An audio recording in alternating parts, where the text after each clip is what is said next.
পরকীয়া শুধু মেয়েরা করে তাও না, ছেলেরাও করে। হ্যাঁ, আমি মনে করছি একটা লাইফ পার্টনার হিসেবে বয়সটা খুব জরুরি।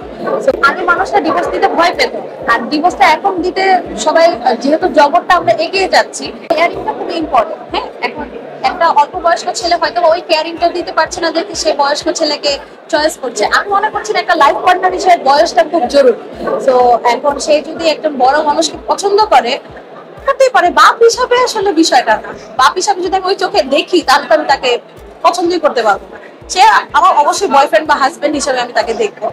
হ্যাঁ, ঠিক আছে, সে আমাকে কেয়ার করতে পারছে, আমি কেন তাকে চয়েস করবো? এখন পরকীয়া শুধু মেয়েরা করে তাও না, ছেলেরাও করে। হ্যাঁ, পরকীয়া পরকীয়া তো একটা চয়েস ভাই। আমি আগে বললাম পরকীয়া চয়েস। এখন কে কার মনে কি চলতেছে, কাকে কখন ভালো লাগতেছে, এটা একটা অভ্যাস। পরকীয়া কখনো জোর করে হয় না, যার ইচ্ছা আছে সেই করতে চায়। যার যার মেন্টালিটি যেরকম, আপনি পরকীয়া করতে চাইলে আপনি করবেন, আপনি না করতে চাইলে করবেন না। পোশাক জিনিসটা যার যার চয়েস। এখন আমি মিডিয়া পার্সন, আমি যেভাবে করবো আরো 10টা মানুষ দেখছে, কারণ আমার সামনে ক্যামেরা আছে।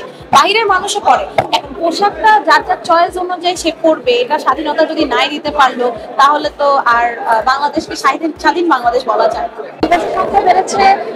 ডিভোর্সটা আগে একটা চয়েস, মানে আগে মানুষটা ডিভোর্স দিতে ভয় পেত, আর ডিভোর্সটা এখন দিতে সবাই, যেহেতু জগৎটা আমরা এগিয়ে যাচ্ছি, সবাই সবার মতন হচ্ছে লাইফটা মেনটেন করতে পারছে, তাই ডিভোর্সের সংখ্যাটা বাড়েনি, সবার স্বাধীনতার জায়গাটা বড় হয়ে গেছে। আমি যদি তাকে ভালোবাসি তাকে অ্যাকসেপ্ট করবো, আর যদি ভালোবাসি না বাসি, আমি অনেক লয়াল টাইপের পার্সন, আমি কখনোই পারবো না অ্যাকসেপ্ট করতে।